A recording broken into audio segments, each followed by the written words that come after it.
All right, YouTube, how you doing? Welcome back to the channel. Week number 12. We got Monday Night Football. We should have a good one. We got the Chargers taking on the Ravens. In today's video, I'm going to dive into this game. I'll give you my prediction on the side. I'll give you my prediction on the total. We got a couple player prop spots that we like within this game as well, but make sure to keep an eye on the final plays. You can find those in the pinned comment or the way to get there. They're listed there for absolutely free once you go through the pinned comment link there. And that's what I'm actually rolling with myself if you are curious as to what I'm rolling with myself. But everything we talk about in this video is what I think is a valuable look, is what I'm considering, but I'm just talking about what I actually ultimately finally roll with, right? And it looks like our Sunday is off to a decent start as well. We don't have a recap here, but hopefully we're looking good. Hopefully I'm not jinxing it, and we can roll some of that momentum into this one. But let's go ahead and jump into it, guys. Hit that like button, hit that subscribe button as well. Make sure you are dropping your plays down in the comments, because I've seen some absolute bangers down there, things that I wouldn't have thought of or clearly didn't think of and that type of thing, and some really good looks. So make sure you guys are interacting with the community down in the comments. It's an awesome place to go. We also have a Discord link in the description, almost 10,000 people in there, absolutely free. It's just kind of like a group chat talking NFL plays, basketball plays, all that stuff with your buddies. So make sure to click that Discord link in the description. It'll be the first link. But all right, enough rambling. Hit that like button, hit the subscribe button. Let's jump into this game here. Chargers taking on the Ravens. Chargers, 2.5-point dogs at home. That total is at 51, which I do think is an important look. We'll talk about that in just a second. Chargers come into this one 7-3, both straight up and against the number. They're 4-1 at home. Baltimore, good record of their own at 7-4. I will say the against the number record kind of drops a little bit. When you think about it, though, they've had some big numbers to cover, but 5-5 ATS here, 5-1 technically ATS, and they're just 3-3 on the road. The thing I want to start with is something that I'm not exactly sure how much weight I'm giving it, but I do think it's worth bringing up. This Chargers team hasn't had the hardest of schedules so far this year. They've played some of the best, but they've also played some of the worst of the worst. They have the 26th hardest schedule so far this season. Their opponents, in terms of combining their records, have a win percentage. I think it's just over 43% or 44%. Whereas the Ravens have played a schedule of, the combining the record of all the teams that they've played over 500 at 50.4%. So I do think that that's a factor in terms of how the Chargers have looked both defensively, even recently offensively. I think it's a factor, but like I mentioned, just being transparent, I'm not exactly sure how much weight I give it overall for their overall record. I will say the sort of transformation of the offense in the last few weeks and whatnot, I do think that sort of, who they've had to go up against, which in the last few weeks has been the Saints, the Browns, Tennessee, and Cincinnati. None of those teams, other than Tennessee, who I do think they have a good defense, but really inconsistent, none of those teams have super good defenses. Tennessee, again, you might say, hey, I think they're above average defense, and I give you that. Even Cleveland's maybe starting to kind of turn a corner as they get healthy and whatnot, but not 21 days ago they weren't, so to me, that's probably the reason why, even if we jump into the dashboard and look at some numbers here, that's probably why you see the Chargers over here in the last 3 games averaging 29.3 points per game compared to their 22 so far on the season, right? Like, they've had an easy schedule as of late. But what I will say, and like I said, I'm not sure how much weight I'm giving this. I think this does speak volumes. DVOA rankings, which takes literally into account what's happening in the games, the situations in the games, obviously the opponents you're playing and how strong they are. You can see they actually have a top 13 offense in terms of DVOA rankings this season, 8th in the pass and 16th in the run, which kind of surprised me looking at those numbers. So maybe I'm way off saying they haven't really played anybody. Maybe the advanced numbers do speak to, no, this offense is coming into form.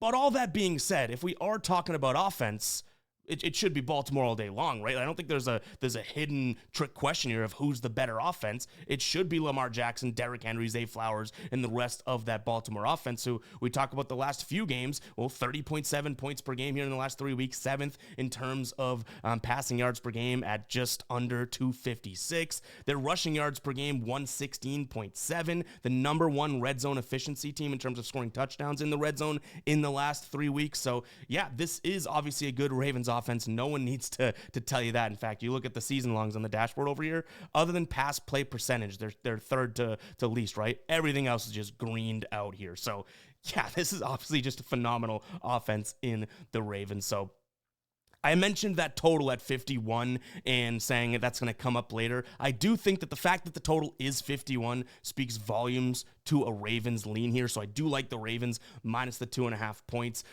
If this was like a 44.5 total or something like that, then I might start to sit back and be like, I think they're trying to tell us that the Chargers are going to be in this game, but 51 is a high total. And if this is going to be an offensive shootout, I don't care that the Chargers, 4 games in a row have looked really good offensively and whatnot. It's still a better offense on the Ravens side of things. You can correct me if you think I'm wrong in the comments, but I feel like that should be pretty self-explanatory, right? And again, the Ravens are coming off of a loss last week, which they should be even more fired up, but they played Denver, who I've put Denver and Chargers into some similar buckets where everyone's talking about the defense, but it's like, who have you played, right? Like, what teams have you played? And they played Denver just a few weeks back and scored 41 points on that Denver defense. I'm not saying it's happening this time, but I wouldn't be surprised if something like that happens again, where you're like, reality check, whoa, this Ravens offense, in terms of where they rank and how special they are, is a lot better than how special the Chargers defense is. Maybe I'm wrong, but that is where my head is at right now, based on the fact that we see that total at 51 and obviously the season-long success here for the Ravens. Now, one last thing that I do want to mention here, like I talked about with the DVOA rankings, if we look at the defensive side of things for the Chargers, 6 in the pass, okay, but in terms of run, they're actually just kind of middle of the pack. And one thing to note, as of late, right, rush play percentage, they have been run on in terms of frequency, the second fewest in the entire league over the last 3 weeks. Now, that makes sense. They've been playing really well, so teams are trailing and they're throwing. But you compare that to where they rank rush yards per game, why do we see them middle of the pack in terms of rush yards per game? Like, shouldn't that be closer to 2 because teams aren't running on them as much? So, yeah, maybe there is a way that Derrick Henry can get loose, Lamar Jackson, a scrambling quarterback, can get loose here and kind of control this game. So, all that being said, I know I'm all over the place, but I do think that this is a Ravens spot, especially in a bounce-back spot after losing to Pittsburgh, a rival in a gritty, hard game, right? They only scored, 16 points last week? They're due for a big game here. If you're on the Chargers, I do not mean to talk you off of it, but this just screams Ravens spot to me. But maybe that's where I could be going wrong, too. Maybe it's too chalky, right? I think it's like 91, 92% of the money right now is on the Ravens minus the points, which that seems like a fairly public play, you know what I mean? So hopefully that ain't the case, but give me the Ravens minus the 2.5. In terms of the total, I don't mind to look at the over. That kind of gives credence to the Chargers offense. And if I'm wrong about the fact that they haven't really been playing the hardest of defenses and whatnot, but I do think the Ravens can have some success. Like I mentioned, even against Denver, they put up 41. I don't know if they get there again, but I think the Chargers can score more than 10 on this somewhat shaky Baltimore defense, right? Like we've seen them look good at times, but then look really bad at times. And if you can throw on them, like most recently we saw Jameis Winston and Joe Burrow, 2 guys that threw all over them, you can attack this secondary for Baltimore for sure. So yeah, I think the Chargers can have some offensive success, but I think the Ravens a little bit more success. So give me the over in this spot as well. And now let's go ahead and talk about some player props. But before we do, I do want to talk to you guys about Underdog in this game. I'm already talking about, I like the Ravens and whatnot, but there's no reason we shouldn't be liking Justin Herbert 0.5 total yards over on Underdog, right? If you guys don't know what Underdog is, it is a DFS pick'em app in which you select higher or lower on player set projections for their yards, their touchdowns, their passing attempts, their catches, that type of thing, right? You put those into an entry. The more you win, the more you get paid out. You're going to get this square. 0.5 total yards for Herbert. The Boston accent coming out there with the odds. 0.5 total yards for Justin Herbert. You can add that into your slip and just boost the payout, guys. You're also going to get a deposit bonus when you sign up today. That link will be in the description, the pinned comment, and over on the Guy Boston Sports site with the final plays. Make sure to go ahead and check out Underdog. Now let's jump into some player props here.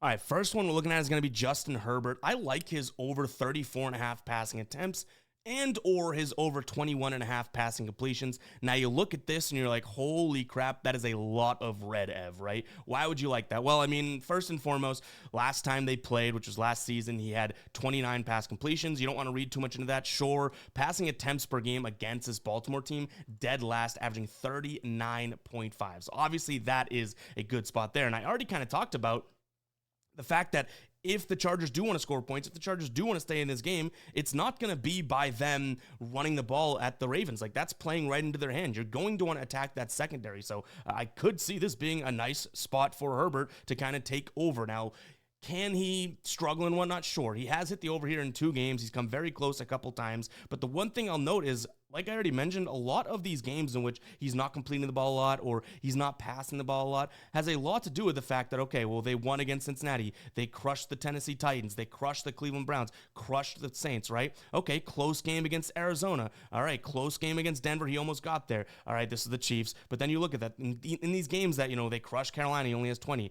If you think this is going to be a blowout, then this should be a blowout on, maybe I would say, in terms of if I'm being biased here because I like the Ravens, if this is going to be a blowout by the Ravens, Herbert's going to have to throw the ball. They're not just going to run to try and catch up in the game. So a lot of these situations have not been the situation that I see coming on this Monday. So yeah, give me Herbert in terms of his pass completions and pass attempts. And then my next one is going to be Zay Flowers. I'm not exactly sure if I like, touchdown, receiving yards, or receptions from him, but there hasn't been much of a lack thereof defensively for the Chargers all year, but if you can make one argument where it has been, it would be against wide receiver ones. You can even see from the touchdown perspective. All right, they're allowing the fewest touchdowns per game to opposing players. You filter it to wide receivers and it drops all the way to 21. I think that he could have some success here. Again, touchdown, receiving yards, and receptions. This Chargers defense, like I said, should allow some Derrick Henry action based on what I talked about with the second lowest frequency, but then the 14th in terms of ranking against rushing against them. But they've allowed it. It's like one rushing touchdown or something like that to wide receivers all year long. So if they get close to the red zone, Derrick Henry's a different animal, don't get me wrong, but Zay Flowers being a guy that's going to get some red zone targets, right? Seems like it could be a good spot. You look at the red zone targets, he's had 6 this far this season. Do I like Isaiah Likely? Sure. If we do look at this, you could see that minus 5% production to the tight ends in terms of rankings against DVOA adjusted fantasy points. So maybe we can look at Likely as well. I'm not exactly in love with this line, though. Him to score a touchdown 420, it tells me that I don't think that he's going to, right? And then Mark Andrews seems to be a little bit more and more involved now anyways. So I think it's going to be Zay Flowers if they do try to pass in a touchdown. He's a little shifty, and he's probably going to get the Derwin James treatment, which is very good, but Derwin James, a strong slot corner. Zay Flowers should be able to burn him to some degree in the slot. So yeah, maybe we're going a little, was that the NBA screen? Maybe we're going a little risky on that one, but to me, I like Herbert on the side of the Chargers in some way, shape, or form for Zay Flowers. In fact, if we pull up, let me see if we can pull this up really quickly, the game log for wide receiver ones against the Chargers as of late, because that might be a good way of looking at it. Let me pull that up. All right, we do have it. Here we go. So, game log against. This is the beginning of the year, but if we look at receiving and receptions down here, you could see, okay, well, a week ago, T. Higgins went off, Jamar Chase went off. In terms of, is this touchdowns the right column, right? Receiving touchdowns. So these last 3 columns is what we're looking at here, right?